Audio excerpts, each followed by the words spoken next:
Hoje eu quero continuar a nossa caminhada aqui na nossa comunidade de emagrecimento sistêmico, falando sobre um tema muito importante. Vamos falar sobre fome, mas não uma fome comum, não a fome do estômago. Eu estou falando da fome da alma. Da fome que não nasce ali no prato, mas da fome que aparece quando a mulher está cansada demais, quando ela se sente sozinha, quando ela sente que deu conta de tudo o dia inteiro, mas ninguém olhou para ela. Quando ela engole o choro, quando ela segura a raiva, quando ela diz, está tudo bem, mas por dentro ela está desmontando. Então, no fim do dia, a comida aparece. Às vezes, aparece na forma de um doce, na forma de um pão, na forma de beliscos, às vezes, na forma de exagero. Às vezes, em forma daquela sensação de eu nem estava com fome, mas quando eu vi, eu já tinha comido. E depois vem a culpa, vem o pensamento, eu não tinha que ter comido, eu não tenho controle, eu sou fraca, eu estraguei tudo de novo, eu nunca vou conseguir emagrecer. Mas hoje eu quero te convidar a olhar para isso de uma outra forma. Porque muitas vezes essa comida, ela não está entrando apenas para alimentar o seu corpo. Ela está tentando alimentar uma parte sua que ficou sem colo, sem presença, sem escuta, sem acolhimento. Na psicanálise, a gente entende que muitas experiências da infância ficam registradas dentro de nós, mesmo quando a gente conscientemente não lembra de tudo com clareza.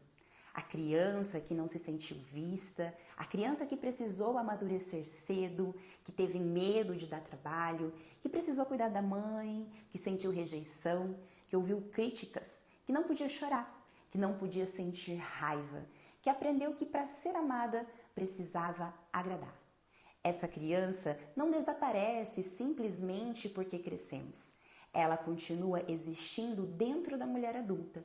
E muitas vezes, quando essa mulher adulta vive uma situação de abandono, rejeição, crítica, solidão ou sobrecarga, essa criança interna desperta. E ela busca alívio, busca segurança, busca uma forma de se acalmar. E para muitas mulheres, a comida se tornou esse lugar. A comida vira colo, vira pausa, vira companhia, vira recompensa, vira anestesia. A comida vira uma tentativa de preencher um vazio que não começou hoje. E é por isso que tantas mulheres dizem, eu sei o que eu preciso comer, mas eu não consigo.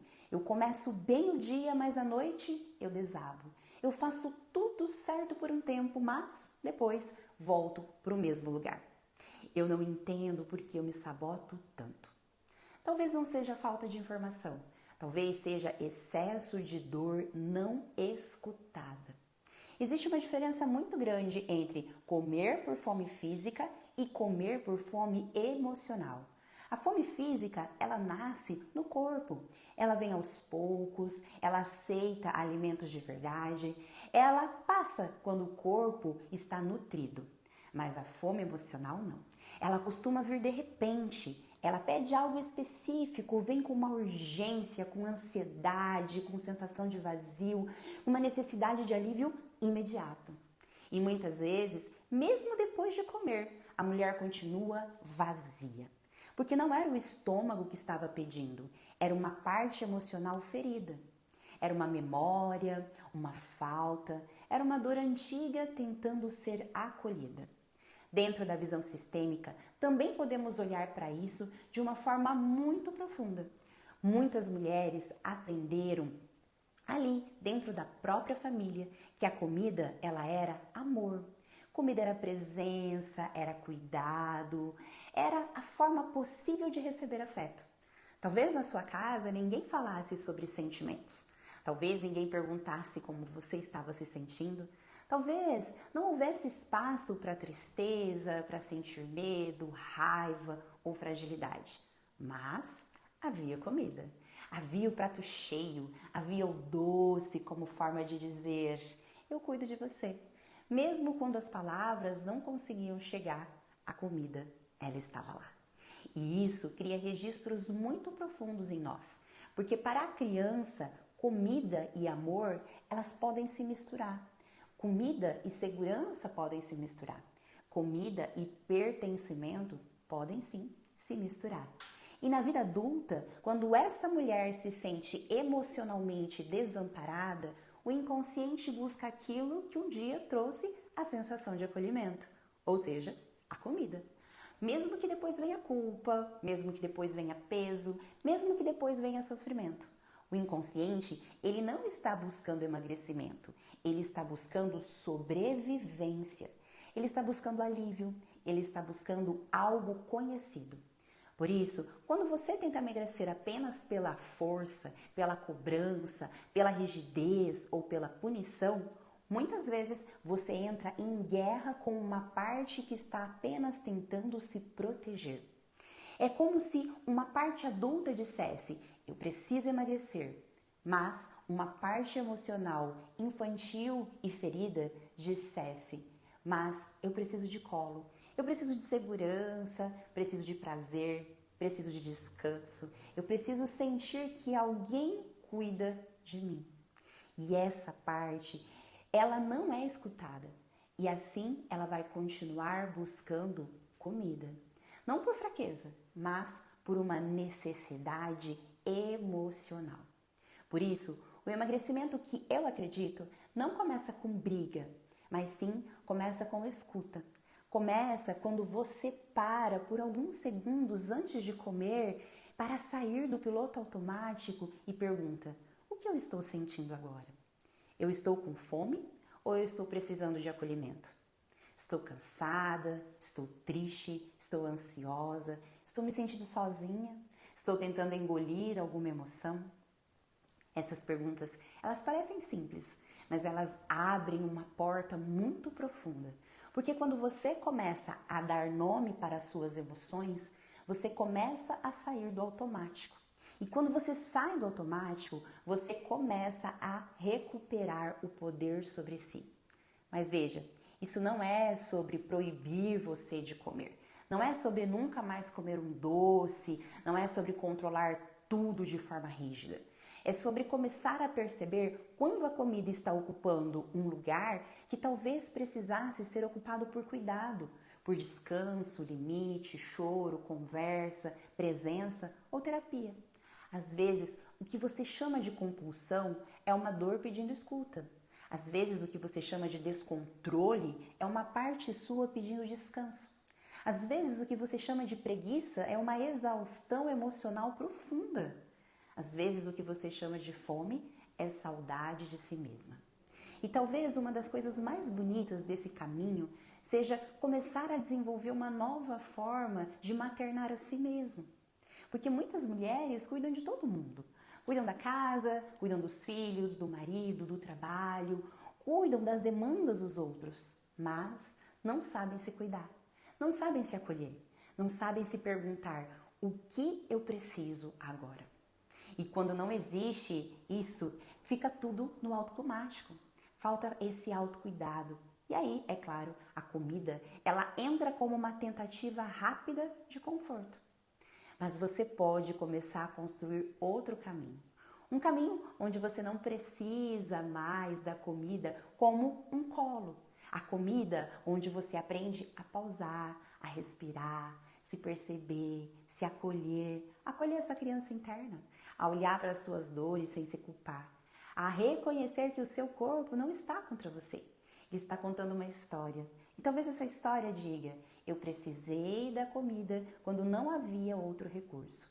Eu precisei do doce quando eu não sabia pedir carinho. Eu precisei do excesso quando não conseguia expressar a minha falta.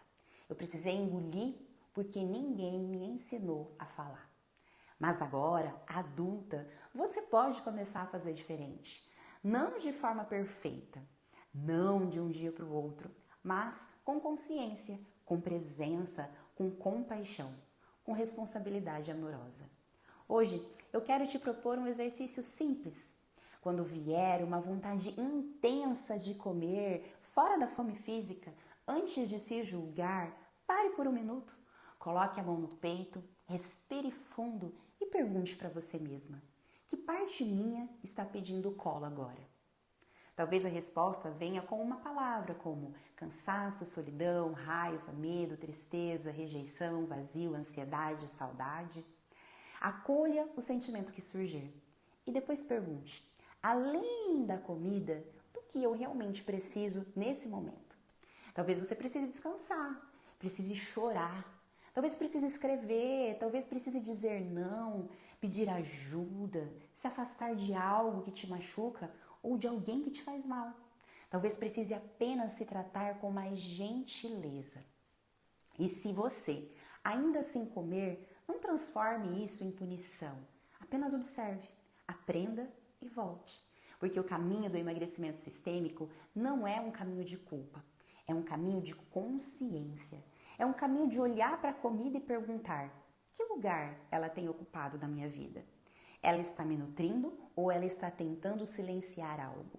Ela está cuidando do meu corpo ou anestesiando uma dor? Quando a mulher começa a compreender isso, algo muda. Ela deixa de tratar o corpo como inimigo. Ela deixa de tratar a comida como vilã. Ela deixa de tratar a si mesma como fracasso. E começa a entender que o sintoma, ele tem uma linguagem. Que o peso fala, a compulsão fala, a ansiedade fala, o exagero fala, a dificuldade de emagrecer fala. E o nosso trabalho aqui nessa comunidade é aprender a escutar essa linguagem, porque emagrecer de verdade não é apenas perder quilos, é deixar de carregar dores que não precisam mais morar no corpo, é devolver à comida o lugar de alimento e não mais de anestesia, é devolver ao corpo lugar de casa e não de campo de guerra, é devolver a você o direito de sentir, de falar, escolher, descansar e receber. E é por isso que ao longo dessa jornada eu venho te convidando a olhar para o seu emagrecimento de uma forma diferente. Não apenas pela dieta, não apenas pela balança, não apenas pela disciplina, mas pela história que o seu corpo carrega, pelas emoções que viram fome, pelas dores que vieram e que viveram e que viraram excesso. Pelos traumas que ainda pedem elaboração, né?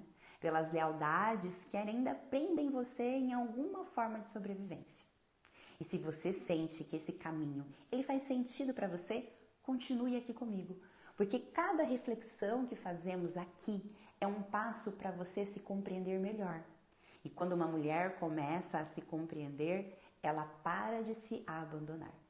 Hoje, a pergunta que eu quero deixar para você é: quando a comida aparece fora da fome física, que emoção você percebe que costuma estar por trás? Ansiedade, cansaço, solidão, raiva, tristeza, carência, medo, culpa? Responda aqui na comunidade com uma palavra. Não precisa explicar tudo, apenas nomeie.